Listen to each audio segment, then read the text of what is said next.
So when I first got into economics more seriously and started my PhD, I started working on post-Keynesian models of growth and distribution.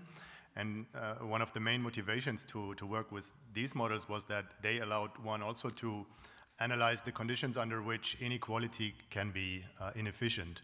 And just as Robert Frank just said. And then towards the end of my PhD, I somehow discovered your work and got very intrigued by it.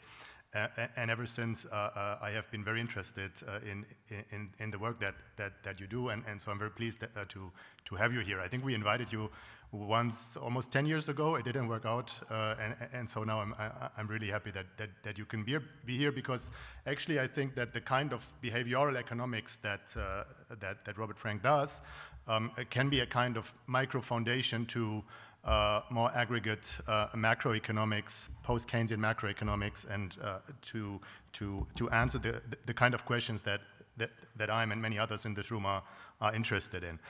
So today I'm going to talk about obstacles to and prospects for reducing working hours, and you will see some similarities of the argument that I'm proposing to you to the ones that Robert Frank just laid out here. So I thought I'd just give you an outline of my argument at the outset. So I'll argue that the rich world has long reached the social limits to growth. And I'll also try to convince you of the notion that the social limits to growth were quite clearly seen by key figures in post-Keynesian economics.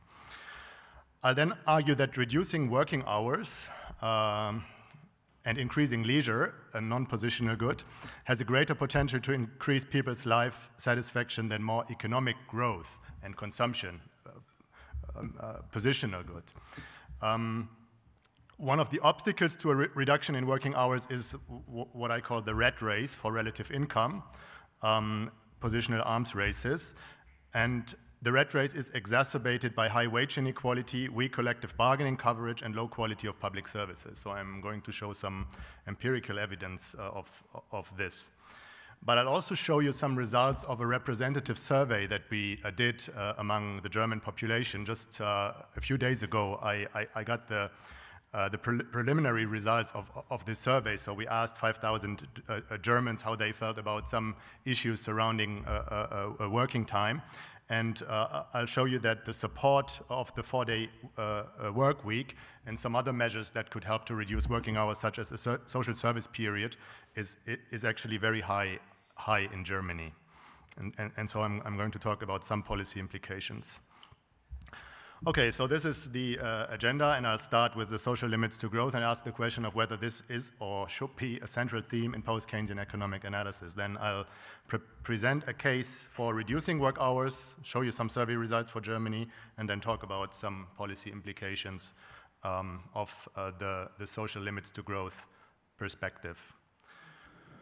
So here I have a list of prominent post-Keynesian economists, or Keynesian economists, starting with John Maynard Keynes himself, who, as you all know, made this famous forecast that by 2030 we would have the 3-day work week. So we have, I guess, a bit more than 5 years to go. Joan Robinson talked about essentially zero-sum competition in consumption. Roy Harrod had very interesting things to say about the possibility of economic satiety. Kaletsky talks about limits to useful investment, and Nicholas Calder, as you all know, was one of the proponents of a progressive consumption tax, similar to the one that Bob Frank just talked about. I'm gonna give you some quotes from the first three of the list.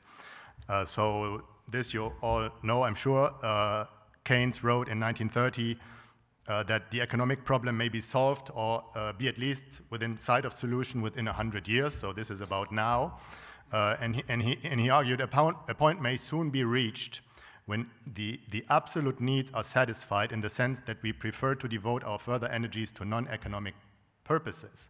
He also talked about a second class of needs, those which satisfy the desire for superiority. One could call them positional goods, I guess, which may indeed be insatiable. For the higher the general level, the higher still are they. This is from Keynes, the economic possibilities for grandchildren.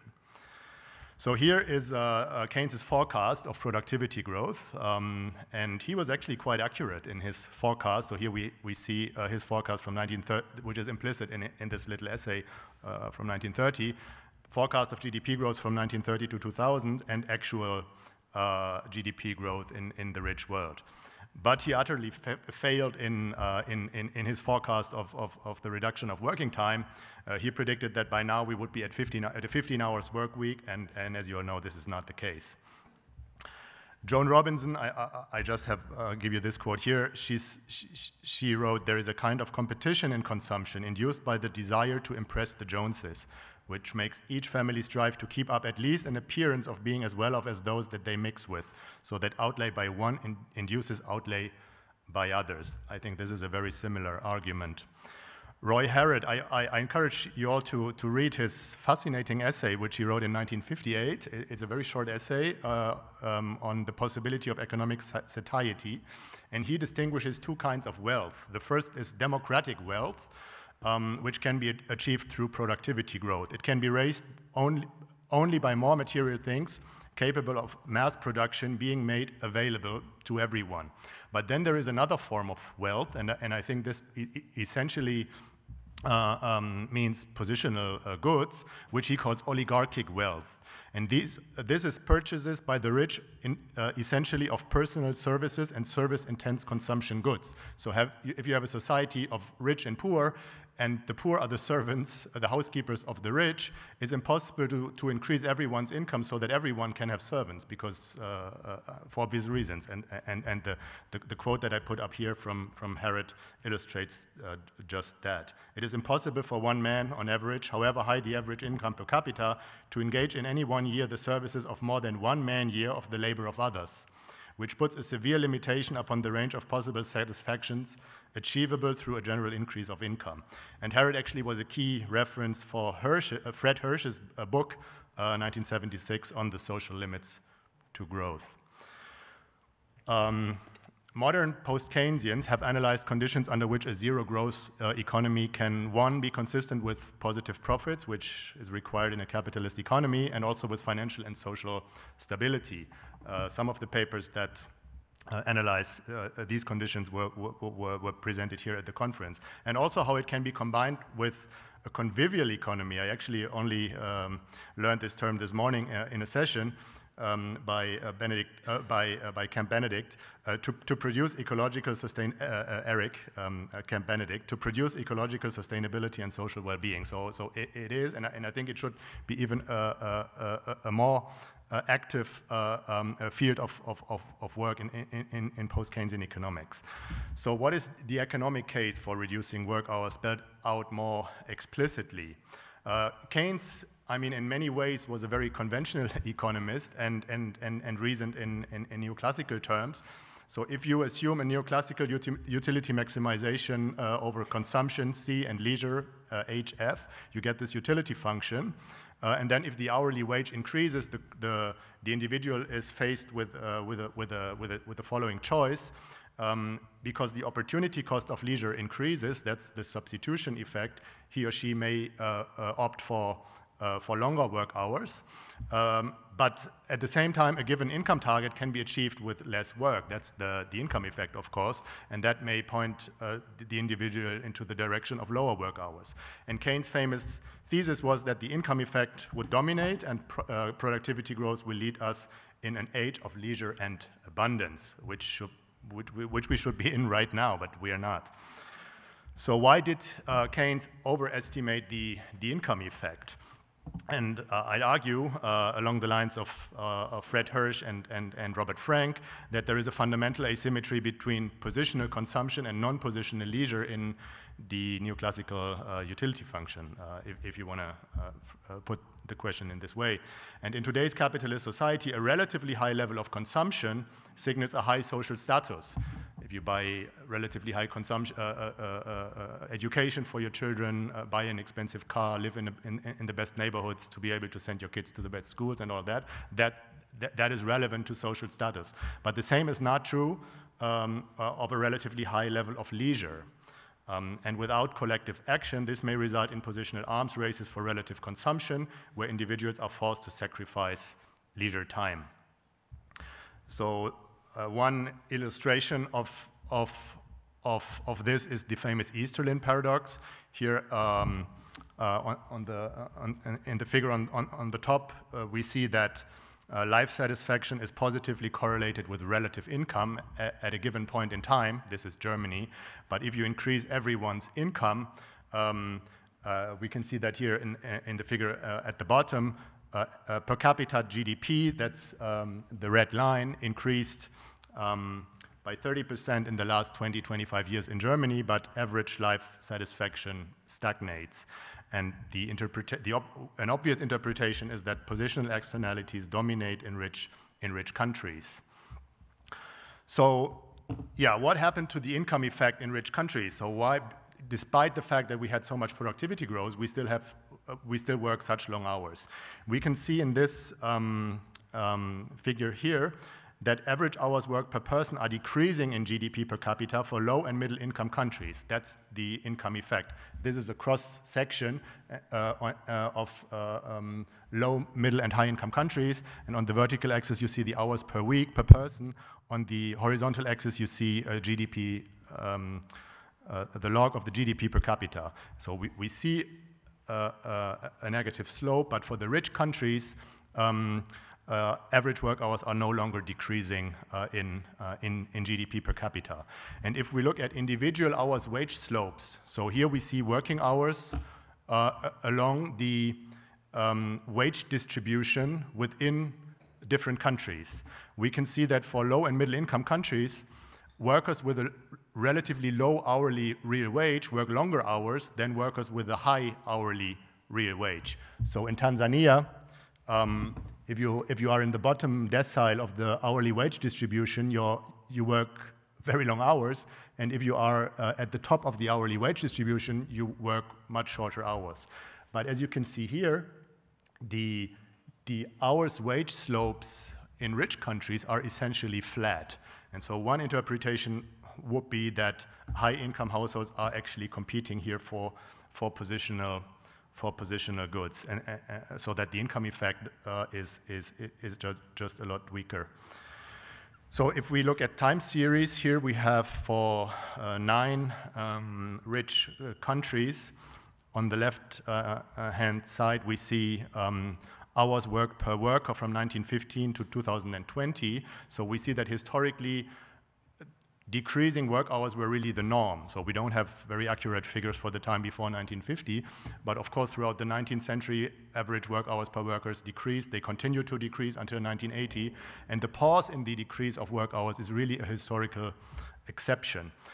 They continue to decrease in countries like Germany, but here there is a subtle complication that we need to look at, because hours worked per worker continue to decrease in countries like Germany and some others, but hours worked per person actually increased as a result of the increased labor force participation of women. Oh, this one. Okay, so here I show you some empirical results of a paper that we published, I think, this year, where we estimate a macro panel of 18 rich countries. And the dependent variables is hours worked per worker. We also look at hours worked per person. And this is essentially the macro equivalent of a labor supply model. And we see that there is a negative income effect. So work hours are negatively correlated with GDP per hour work. That's labor productivity. So the richer countries have lower work hours, but a higher top 1% income share. So, and you can relate this to expenditure cascades, I think, quite nicely. A higher top 1% income share correlates positively, given the other control variables, with hours worked per worker. So in the more unequal countries, and that's especially true for a high degree of inequality at the top of the income distribution, holding other standard explanatory variables for work hours constant, we observe longer work hours. So this can explain, for instance, why in the US the average worker works about 300 hours more per year than the average worker in Germany. We also see a negative correlation of the degree of centralization of wage bargaining and average work hours. And the argument here would be that if workers bargain collectively over work hours with capitalists, then there is a possibility to internalize the positional externalities that arise without collective action if every worker bargains individually over work hours with their employers. And then the third coefficient that I want to raise attention to is this negative correlation between social transfers in percent of GDP, and actually this holds true only for social transfers in kind, not for social monetary transfers, a negative correlation between social transfers in kind and average work hours. And the theoretical explanation here would be that if the government provides for good basic universal services like healthcare, also housing, education, then the scope for positional arms races is really reduced, and the incentive for workers to put in very long hours to buy these services on the private market are really reduced. Okay, so I'm going to show you some survey results for Germany now. We asked a question that is heavily inspired by Robert Frank's work to a representative sample of the German population, and we asked them if you were able to choose between two worlds, which one would you prefer to live in? And so we asked this question several times, changing the question slightly. So in the first question we asked, would you choose world A, where your monthly income is 3,000 euros and others receive 2,000 euros per month? Or would you prefer to live in world B, where your monthly income is 4,000 euros and others receive 6,000 euros? So obviously, standard Homo economicus would always choose world B, because income is higher in world B, and more income is always better than less income, right?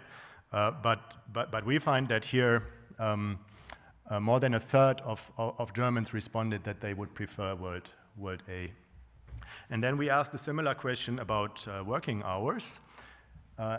In world A, weekly working hours are 38 hours for the respondent, and others work 41 hours, so you work less than the others. And in world B, this has to be B here. In world B, your weekly working time is 35 hours, so you work less than in world A, but others work 32 hours. And what's interesting is that the percentage of respondents that choose the positional world, so the world where you work longer hours, in an absolute sense than in world B, but your relative work hours are lower compared to others, the share of respondents that went for the positional world is lower here, significantly lower than when we asked the same question for income. When you use different figures, you can produce much more impressive differences between the positionality of income and leisure. It's just here that we framed the question around the median income and median working time in Germany. So this is really about trade-offs at the margin. Zara Westrich, who works at our Institute for Socioeconomics, she used the German socioeconomic panel to also estimate, look at the determinants of working time. And she finds that especially men, and also women without children, but that's not true for women with children, work longer hours in occupations with a more unequal hourly wage distribution, which again I think is a confirmation of the model. It also shows the importance of gender differences, because apparently women with children do not participate in the positional arms races, unlike men with or without children, and also unlike women without children. And what she also finds, interestingly, I'm not going to go through the model here, so that's why I gave you the interpretation or the main findings at the top of the slide. We also find that wage inequality has a weaker effect on work hours for workers covered by a collective bargaining agreement, which again I think is rather consistent with the general theoretical approach. Despite the fact that we find evidence of that we interpret as being consistent with positional externalities, positional arms races in Germany, Germans still have a high preference for reducing work hours, which again I think is consistent with the theory, and I'd be interested to see evidence from the US, because there I think you'd get a very different picture. So here we look at the shares of overemployed and underemployed German workers along the wage distribution. So we show 5 wage quintiles, and the series here, the time series at the top, that's the share of overemployed workers, and that means that they work more than 4 hours more than they would like to work, based on the on what they tell the people from the socioeconomic panel. And this slimmer line here at the bottom, that's the share of underemployed workers. So where there's also a mismatch of work hours, and these workers work more than 4 hours less than they would like to work. So there is a strong wish to reduce work hours across the income distribution. And so an interesting question to ask is, why are these preferences not realized? And that's certainly a political issue. So in the survey that we did ourselves, we find a very strong approval of the 4-day work week. So actually we asked for approval of the 4-day work week or a 20% working time reduction. You can read the question here. Imagine if the working hours were reduced gradually by 20%, salaries would not fall as a result, but would temporarily rise more slowly. So there is a trade-off between shorter work hours here and an increase in pay. To what extent do you agree with a reduction in working hours under these conditions? And for different framings of the question, we receive an approval rate of about 75% of the German population. Bullshit jobs are also an issue. So the item here is, all in all, jobs like mine do more harm to society than good. 8% of the Germans believe that's the case. I mean, that's a harsh statement to make about your own job, isn't it? And the next item is, it wouldn't make much difference to society if jobs like mine didn't exist.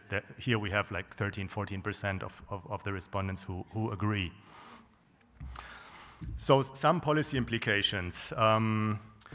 Yeah, what policies when the social limits to growth have been reached? I'm going to just try and give one example of transportation, and I'm going to quote Christian Lindner, who is Germany's finance minister. He says, it is not Volker Wissing, that is his colleague from the same party, Germany's Minister of Transport, who is not achieving the climate target in transports. It is the citizens who are not achieving the climate targets because people want to be mobile. I think that's a classic example of where a social limits to growth perspective leads to very different policy implications than a standard perspective. So carbon pricing and industrial policies to promote electric cars certainly won't do the trick alone, are not the only solution. From a social limits to growth perspective, one might want to tax cars by weight. That's a proposal that Robert Frank has also made. And one may want to change the social environment, so go for narrower roads, wider cycle lanes, and in particular, better public transport. And so a good question to ask, I think, would be about how to change the social environment. So the question should be not as much about carbon pricing maybe, but more about questions like this one. Which world would you prefer to live in 10 years? In world A, we have 5 million cars. Actually, we now have 49.2 million cars in Germany with a population of a bit more than 80 million. 2 million people work in the automotive industry, or 2 million jobs are dependent on the automotive industry. That's more than 3 billion working hours per year, and a poor public transport. So that's the current situation. In World B, we would have 10 million cars. Maybe 2 billion work hours 2 million hours would be free for more important and meaningful work, or more leisure and excellent public transport. So I think that's how we should ask public policy questions. Maybe also we shouldn't be too concerned that the GDP of Germany now is just 80% per capita is just 80%, 20% less than the GDP per capita in the US, because we also work 20% less. We work 300 hours, 400 hours less per year than the average American worker. So why be so concerned about relative national GDP? That's not a policy target in itself. I mean, yesterday in the plenary debate, we had this discussion. Is that in itself a reason for concern? I don't think so. So to briefly conclude, yeah, GDP growth in itself should not be a policy objective, and I think that's something that is very consistent with what many illustrative post-Keynesian economists had to say in the past and also today, including at this conference.